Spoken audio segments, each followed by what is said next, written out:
Millie Bobby Brown. The 3 months she disappeared.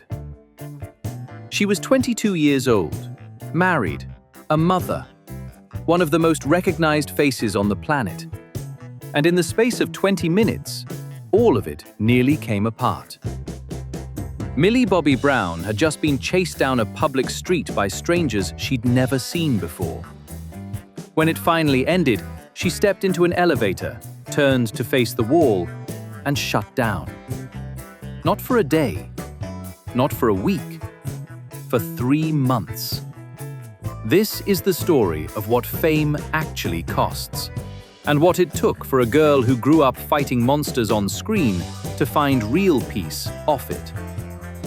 Before she was 11, she was just Millie, born in Marbella, Spain, raised between England and Florida, partially deaf in one ear since birth. Acting wasn't a backup plan for her family. It was the plan, chased before she was even old enough to understand what fame would eventually take from her. At 11 years old, she landed a role in a Netflix show nobody expected to become a phenomenon. To play it, she had to shave her head completely bald. No wig, no trick of styling. Just a 10-year-old girl in a barber's chair watching her hair hit the floor. The producers were nervous about even asking a child to do it. Millie wasn't. She thought the look was fearless, and she agreed on the spot. Stranger Things became a global sensation almost overnight, and a preteen from a working actor's family became one of the most photographed people alive. Magazine covers, award shows, a career most adults spend decades trying to build. She had it before she'd finished elementary school. Nobody warned her what came with it. The haircut that made her a star also made her a target.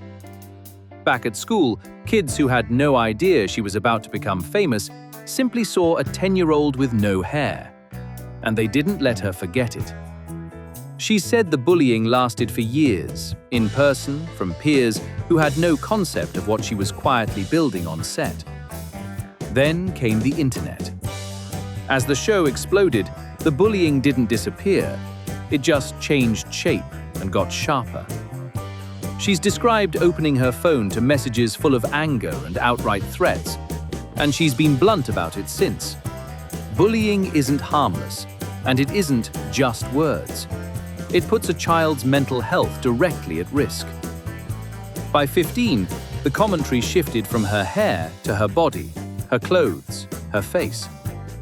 She's recalled being told she looked decades older than she was, no matter what she wore.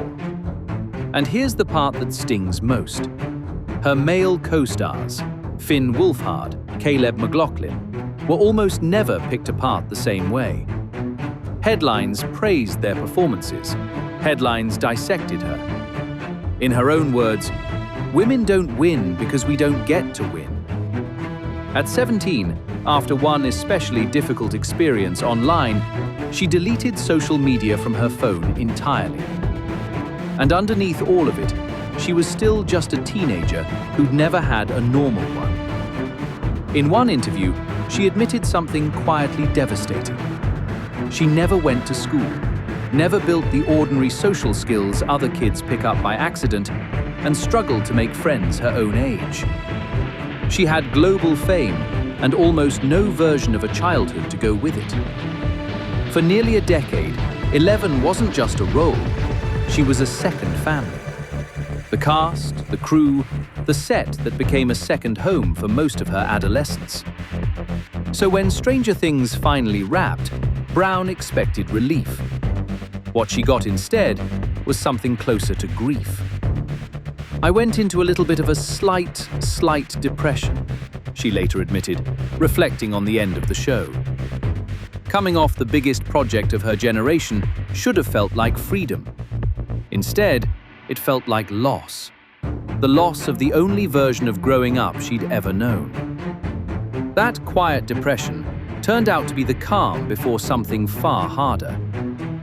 Somewhere in the middle of all this, the fame, the fortune, the beauty brand, the marriage to Jake Bon Jovi, a life that looked flawless from every camera angle, Millie Bobby Brown was out in public with her security team when a group of strangers began chasing her. It lasted roughly 20 minutes. She's called it one of the most traumatizing experiences of her life. When it finally ended, she stepped into an elevator, turned to face the corner of the wall, and something in her simply stopped. "I actually feel like I shut down," she said. "I shut down for 3 months. Not a bad week, not a rough month. 3 months of what she's described as one continuous anxiety cycle, the longest of her life. Panic that didn't arrive in waves and pass. It stayed. This is the part of fame that never makes the magazine cover. Not the premieres, not the paychecks.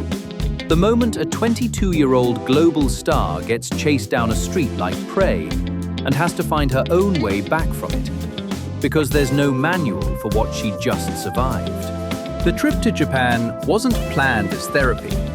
It was simply a getaway with her husband, timed around his birthday. She's said she went into it not expecting any kind of spiritual reset. And at first, it wasn't one. She was still anxious even there. Some days she'd turn to Jake outside a restaurant and tell him she couldn't go in, but they needed to leave. Then the trip turned. Through a temple in Kyoto, the couple joined a meditation session in a garden, alongside roughly 50 strangers. Among them was a monk she later described as impossibly calm. Someone who, in her words, was just so calm and almost felt like he saw me. She was, by her own account, at the height of her anxiety in that moment. And somehow, something shifted. "Finally, peace in my heart," she said. Her husband told her afterward that she looked visibly different, that she was radiating something new. It happened to fall on his birthday, and she remembers apologizing, feeling like she'd taken his moment. He didn't see it that way at all. Through the entire ordeal, Bon Jovi never once questioned what she was feeling or demanded proof that her anxiety was real enough to matter. He simply told her that whatever she was going through was still true, still happening, whether anyone else understood it or not. For someone who'd spent over a decade being scrutinized, judged, and picked apart by strangers, having one person believe her without question may have mattered as much as the temple itself. Today, Millie Bobby Brown is 22, married, a mother to an adopted daughter, running her own beauty brand, and still acting. She and Jake have said they plan to return to that retreat in Kyoto one day as a family, with their daughter beside them. The anxiety hasn't vanished. She's been clear about that. What changed is that she now carries tools she learned in that garden, and the willingness to talk about the struggle publicly instead of hiding it behind a practiced red carpet smile. That's the through line of her whole story. A girl who shaved her head at 10 and got mocked for it. A teenager torn apart online for how she looked. A young woman who lost her show, then lost 20 minutes of her sense of safety, then lost 3 months to a panic her body wouldn't release.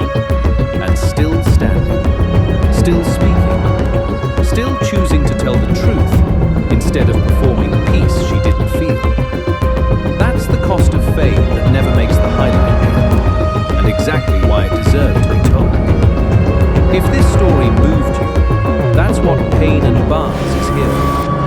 The real stories behind the spotlight. Subscribe, and I'll see you in the next one.